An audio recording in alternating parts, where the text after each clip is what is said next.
but how's the Amazing Race? Like, how did you even... You just apply on like a normal like application. We've known each other since we were kids, family friends, been through the whole rigmarole of being best mate. Normally, but the funny thing about it is that the time when Amazing Race started was the time that my business partner Femi and I started like a business. We started a venture and we were going through a very, very stressful time. It's very hard to see us kind of like overly flustered. I feel like we can actually win this. And I still to this day feel like we could have. I just had a bit of a hiccup.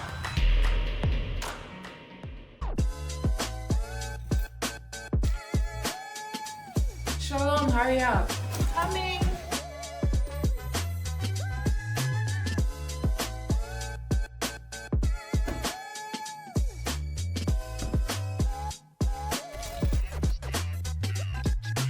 Hey guys, welcome back to Migrantics. So if you're new here, this is pretty much the place to be if you are a migrant looking to live overseas, or if you're already living somewhere that is not your home, so your home away from home.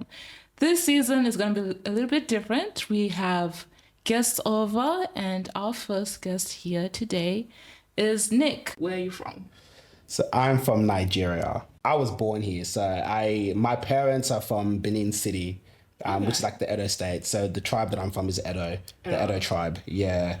I've never heard of like... Yeah, some of the common tribes that you probably see, especially now with like Afro beats and you know, Nigeria taking over the world as we do. You're probably quite familiar with like Yoruba tribe. That's probably like one of the most dominant tribes in Nigeria. Yeah. There's a lot of them there. So our tribe is, to us, our history is very rich in terms of the Edo state. There's not many in Australia. Okay. Yeah, so... Because, yes, Yoruba or Igbo. Yeah, those are the common ones, but there's Edo there too in Benin City. This is me being very ignorant because I don't know anything about Nigeria, you know?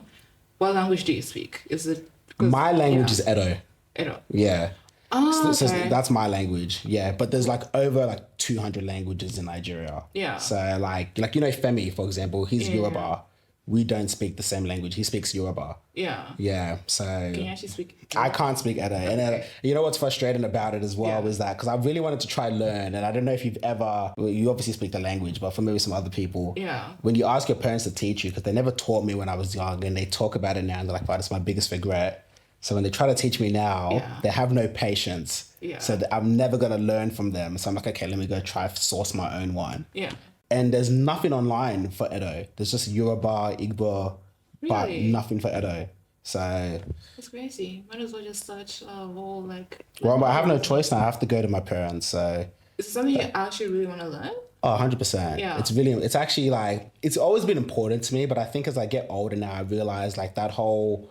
identity shift and the culture back home and feeling like because we're planning to go back home at the end of this year and just feel like even like the feelings around going back home where it's like I've actually been there before. You've never been there?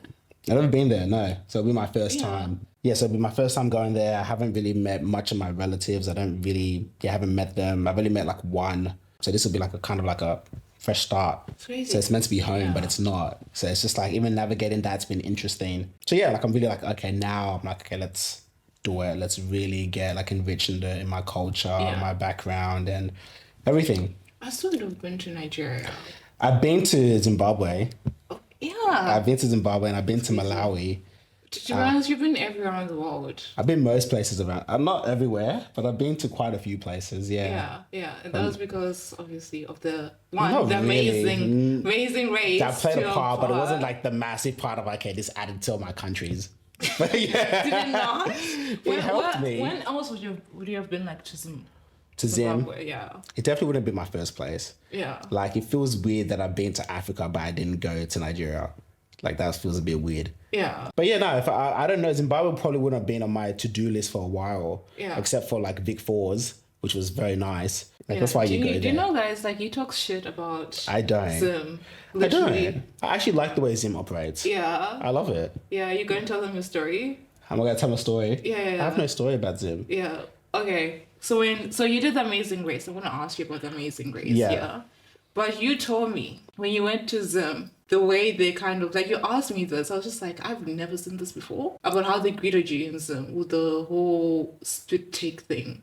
With the what? The spit take thing. Spit take? Yeah. What's that? Are you putting me at the spit take? Yeah, didn't you say like they dressed like somewhere somehow and then they threw something at you, no? Oh yeah, they did. They did. So I was like, am I going crazy? I forgot all about that. Yeah, they did. When we got there, they like spat on us. Yeah. What do you mean they spat on you? Like they drank something. It was like psh, like they sprayed us with something. I wasn't sure what it was. Yeah. No one's, and I did explain because I wasn't sure. You still didn't answer that question. So I don't know. What incident was this? This was literally at the airport. Like obviously Airport? keep it in mind that it's the Amazing Race, so whoever they brought was obviously like relative to the nation or to you know, they brought somebody there. Like it wasn't like a natural greeting for everybody. Yeah. But obviously it was for the TV. I just didn't know what it was about. No one explained it to me. No, nobody has ever spoken. And I still want to know what it is. Now that you brought that back up, I'm like, yeah, that did happen, and no one actually told me why or what that's about. I actually have no idea. Harare or Victoria Falls? Yeah, in Harare. Look, I feel like they did that for the show. They must have done it for the show, but I feel like it would also be kind of low-key racist to do that in the show in Africa. So there had to be a reason. It's amazing, right? Yeah, I guess so. Yeah. I don't know. Nobody has ever spit on me, and I've never heard of somebody getting spit on. I think that may be because how many, like, you guys have tribes in Zimbabwe? Clans, yeah. Yeah, our clans is the... Tribe clans, yeah. You know. So is that like something in, like, that's tribal? From the Shona culture, because my people are Shona and stuff. Yeah. I don't think it's like a Shona thing. And I don't think it's a Ndebele thing, which is the other tribe. Yeah. I don't know. I could be wrong, because I don't know much about the Ndebele. Well, maybe if someone can give me some insight, I'd love to hear it, because I forgot all about it, but now that you brought that back up, I'm quite interested. Yeah, what was I would that? even discuss it, not gonna lie. Yeah. Like, why? There you go. Yeah, but how's the Amazing Race? Like, how did you even apply? You just apply on like a normal like application normally, but the funny thing about it is that the time when Amazing Race started was the time that my business partner Femi and I started like a business. We started a venture, and we were going through a very, very stressful time. It just wasn't working out. Because we were so stressed, we forgot that the applications were going to close. So we realized at like 4:55, applications closed at 5 o'clock. 5 p.m. I got 5 minutes to submit an application. Yeah. We had not thought about it. Obviously, we were stressed, so we went in the right frame of mind. And we're like, fuck, let's just put it together, get over and done with, and move on. So we literally did not script. We did not dress anything. I was nursing at the time. So I was in my nursing uniform. Femi was just chilling. And we're just like, fuck it, let's just turn the camera on and record something and then just see what happens. So first recording that we did, we just sent it.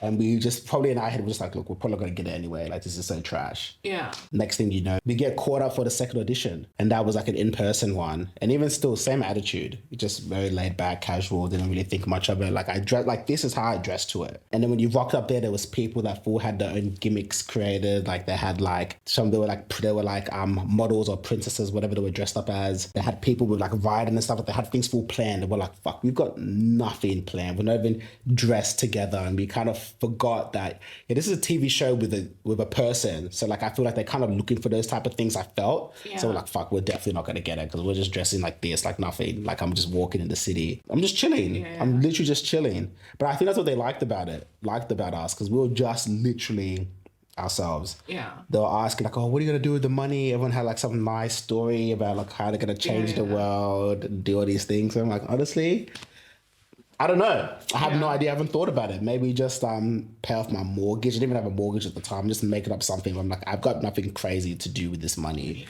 $250,000. Yeah. So it was like, but to be fair, like it's not even life-changing money, to be fair. Like it's good. I would have liked it, but it's not like, oh my gosh, now if I win this money, fuck, my life's going to change. Like I'm definitely still working a 9 to 5. Yeah. And then, we just did that, go through those processes, had a psychologist screening afterwards, and then before you know it, boom, got on the show. So how did you actually like prepare for it? For the show? Yeah, because it's a lot. Yeah. It's a lot. Yeah, I honestly so what Femi and I did, I don't know if this is like the formula, but what we did is that we watched a lot of past shows to kind of understand what type of challenges you could be forced to do. So we did a lot of like challenges and activities that would have Femi and I working together just so we can better improve the way that we collaborate with each other. We did a lot of like escape rooms to see how we can work and do things under pressure. Femi didn't know how to swim, so he involved himself in swimming lessons. I didn't know how to drive a manual car, and I thought that I might drive manual because I saw in previous episodes. I was doing a lot of manual driving. I did lessons. So you drive a stick now? Yeah, I don't, but I can. Oh, cool. Yeah. Just all those kind of things, really. I felt like physically, like from like a fitness perspective, I felt pretty fit already. So I wasn't really too concerned there. I did do a bit of running and stuff, but I knew the whole time it wasn't going to be like that. It wasn't Survivor. Yeah. So I knew that wasn't the biggest deal. But yeah, that's kind of the stuff that I did. Femi didn't swim with that shot. He did. Of course. He didn't. He didn't. Of course. He did not swim. He did not swim. There was one swimming activity like that was barely swimming. Yeah. And he's like, "Oh, you do it, eh?" So I did it myself, obviously. I can't judge. I can't swim too. To be honest, it was just funny to like because he was really committed. Like we lived in Blacktown, he would drive to like Olympic Park to go do these swimming lessons. It was just so funny. Like we were really committed. We were really committed because like we're gonna give it our best shot.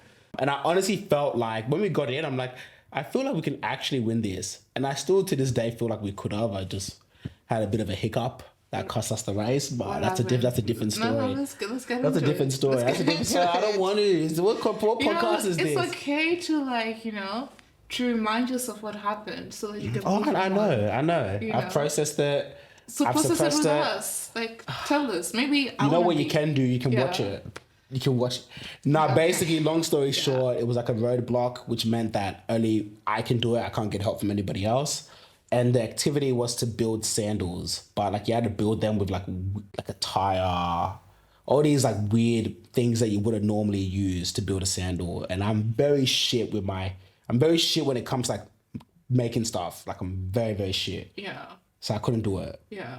And then all these other teams were just pumping me like it was easy because we were smashing that whole leg until we got to that point. Yeah. And I just couldn't do it with the glue or that creativity art. So I'm like, this is not me. Like if you were, some people go for like activities and they go do like what's it called, paint and sip. They do it. I can't do that. Some people do it and it looks good. Mine's terrible. I'm not an arts person at all. So when that was the task, I'm like, man, we fucked up. I cannot do this. And that cost us the race. It happens, It happens, But hey, that was like how long now? 6 years ago. That's a long time now. What do you mean? A race happened like 6 years ago. It feels like it was like 3 years ago. No. To me. To you? Yeah. No. Oh, no, it's probably 5 years ago, realistically. 5 years ago, yeah. It was it was right before COVID. Right before COVID, yeah. Yeah. Oh, wow. Yeah, it was a long time ago. It was a very, very long time ago. So, yeah. I mean, if they do it again, I'd love to go back. But they're probably going to do like, all those reality shows are doing like, let's have like past participants do it. Well, that's what I'm hoping. If they do like an All-Stars, I'd definitely like to be nominated for it. But if not, what can you do? It is what it is. I'm never going to apply again to do it. Like, there has to be a reason. It has to be like Love Island, sometimes they bring back all these old contestants. Yeah. They need to do something like that. I could not apply again and be like, oh yeah, I've already done this and there's no other All-Stars but me. There's no way. But I doubt that would happen though. Because you don't want to lose twice. It's not that I don't want to lose twice. It's just that because I probably wouldn't lose the second time. But it's just that how embarrassing. After 5 years, you're still trying to come back to this show. Like I couldn't do that. I feel like people wouldn't care. You don't reckon? Australians are haters. Australians are haters. They notice that and they'll be like, oh, this guy's actually really doing nothing with his life. Oh my gosh, still trying to apply for reality TV shows. Like, nah. Yeah, do you know how many disclaimers are now put out on this podcast just because of the amount of hate I've been getting? Disclaimers? About what? Like, bro, like 3 episodes ago, I told you about my mom, right? Yeah. Border control stopped her because she was bringing in like beans and stuff. Yeah. So they checked it, right? Yeah. I literally said, they checked it. It was a funny situation. Mom learned her lesson.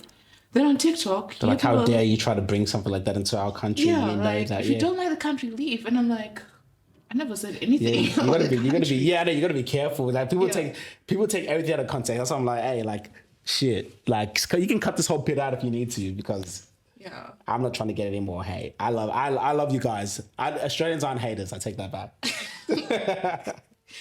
It's funny. So, what was like your favorite part of like The Amazing Race?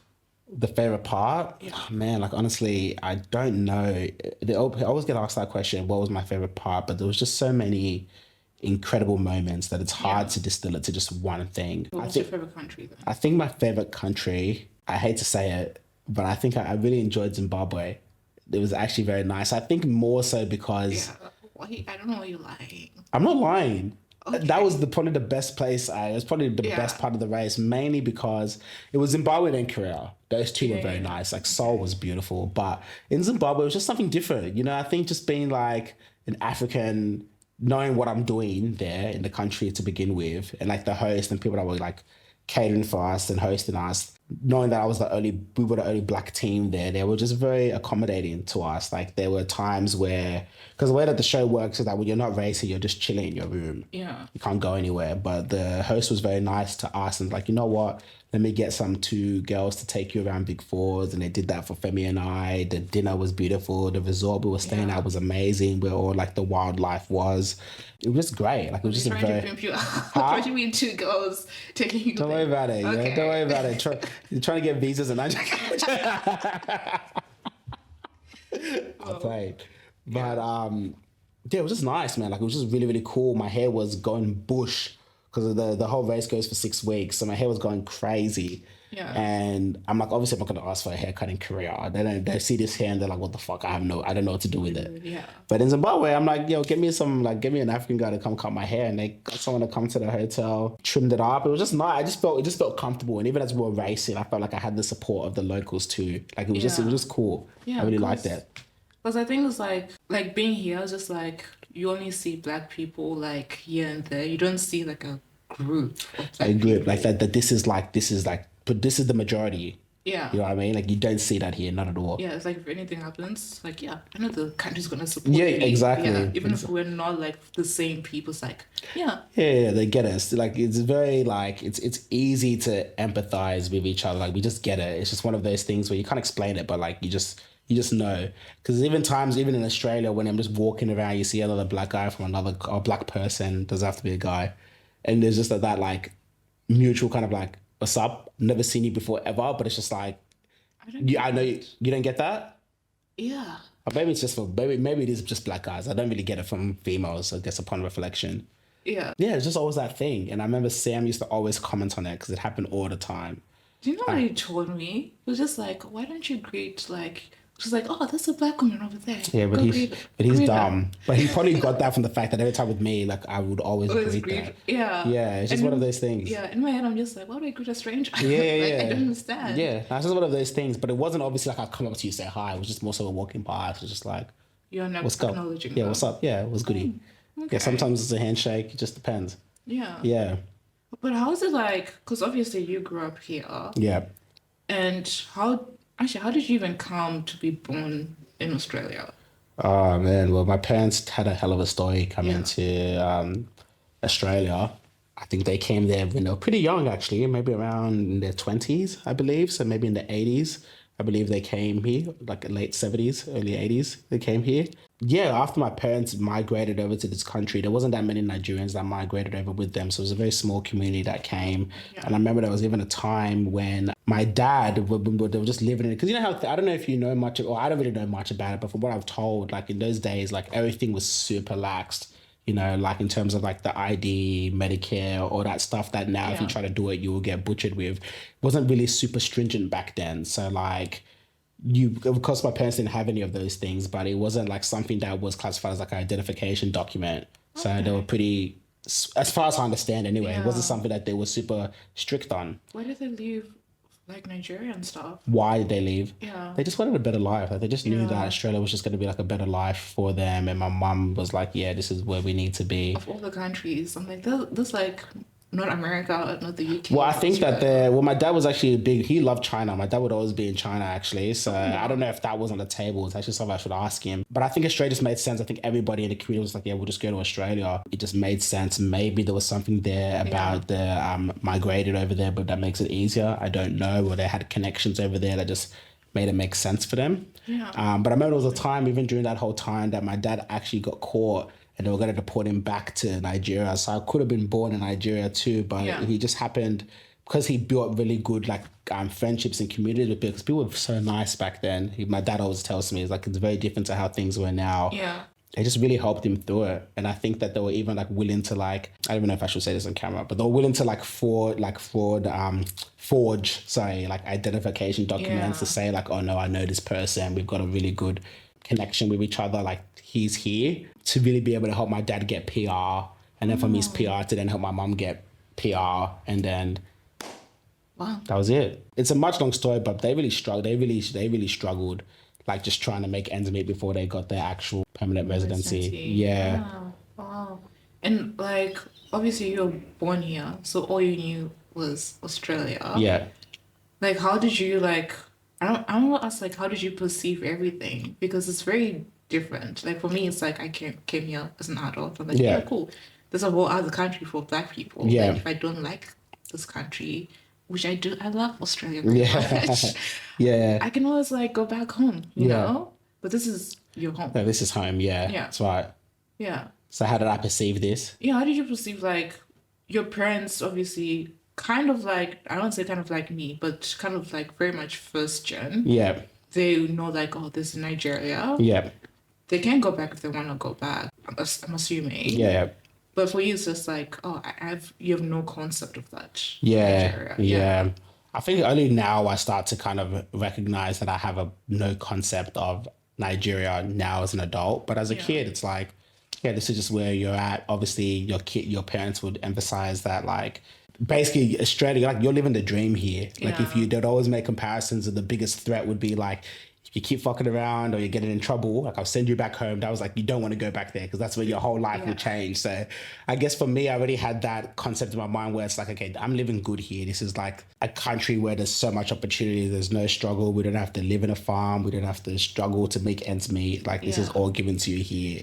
So in my head growing up, I'm like, okay, well, I already know that my perception of home is that it's a struggle.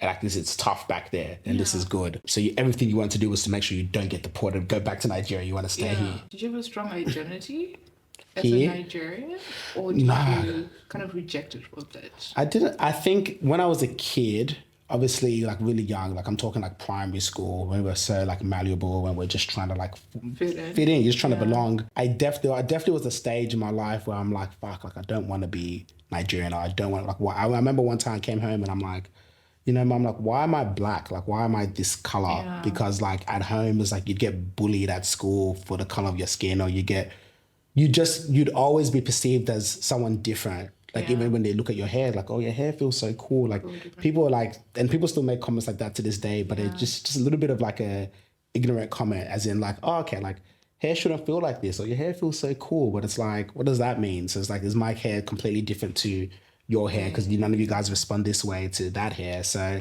there's always comments like that, and you'd always get cold comments like, you know, you look like a monkey, or you look like a gorilla, or you'd be going and people would be like beating on their chest. And even like my surname, for example, would be one of those things where like they could just never pronounce, and it just made you think that like, why is everything so different? Why is everything so hard here? Like, why can't I just have like a simple Nick Smith, or like a name that everybody can just like everybody can just pronounce, you know? So like, because you'd go to like, you know, you're gonna get an award, but you're excited about the award, but you're anxious because you know they're gonna butcher your surname. So you're like, fuck, you're not really looking forward to it, because you're just gonna be like Nicholas Ever. You're just like, but just give me the award and let me dip. Do you know he like glances up at the thing? Yeah. You're like, oh, that's me next. Yeah, that's me next. You're like, fuck, here we go. So all of those kind of things, there was definitely a big identity shift. And I think that my parents were good though, in terms of being like, they never played into it, being like, oh, you should feel ashamed from where you're from. Like they always said like being Black is like, it's the best thing. Yeah. And I think you only realize that now as you get older, and especially with what's going on at the moment with the community and what Africa's doing in the world, you become so proud to be that. But definitely when I was young, like I think it was only until like really high school, not high school, maybe like late primary school, when I started to actually mingle with a lot more African people, that I felt like, okay, cool, like this is fresh. I like this. Okay. I felt more comfortable there. But then if your parents like came in like in the 1980s, for example, they probably were the only Black people around. There wasn't many. That's right. Yeah. There were not many at all. It was like I said, like the community, our Nigerian community when we came was very small. There was not many people that came with us. Yeah. I think my parents were hanging out with a lot of actually indigenous people, like a lot of Aboriginals. There were a lot of white people that were helpful, but I think that they did congregate to an indigenous community. Yeah. And they were very helpful. They used to look after my older brother, actually, because my mum would used to go work. She used to work in a warehouse, I believe. They would look after my older brother. And they, like, obviously, my parents can resonate with a lot of the things that they do that's native to their culture. Like, there's a little bit of, like, not obviously completely, but there's certain things that they could appreciate a bit more, and they feel more comfortable